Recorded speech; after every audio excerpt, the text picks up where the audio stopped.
بسم اللہ الرحمن الرحیم نحمدہ و نصلی علی رسولہ الکریم اما بعد۔ آج سوال یہ ہے کہ نماز تہجد کا صحیح وقت کیا ہے، اور کچھ لوگ یہ کہتے ہیں کہ نماز تہجد سونے کے بعد پڑھی جاتی ہے۔ اگر کوئی آدمی سوتا نہیں ہے اور ویسے تہجد پڑھ لیتا ہے تو یہ درست نہیں ہے۔ یہ صحیح مسئلے کی وضاحت کر دیں۔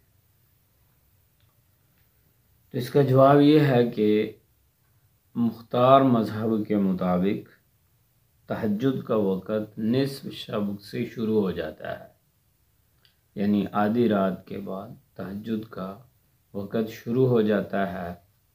اور اگر کوئی آدمی رات کو سوتا نہیں ہے اور سونے کے بغیر جو ہے وہ تہجد پڑھ لیتا ہے تو اس کو بھی تہجد کی نماز کا پورا ثواب ملے گا۔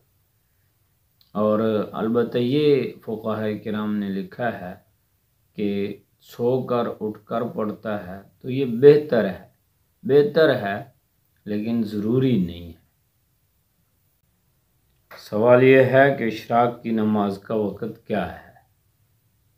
اشراق کی نماز سورج طلوع ہونے کے بعد پڑھی جاتی ہے، اور اس کا صحیح وقت جو ہے وہ یہ ہے، احادیث کے اندر آتا ہے کہ جب سورج اچھی طرح نکل آئے، ایک نیزے کے برابر اونچا ہو جائے، تو اس وقت جو ہے وہ اشراق کی نماز کا وقت شروع ہو جاتا ہے۔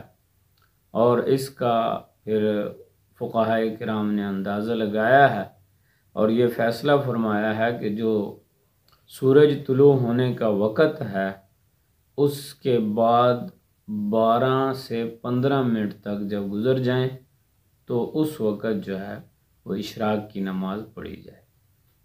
سورج طلوع ہونے کے 12 سے 15 منٹ بعد جو ہے وہ اشراق کی نماز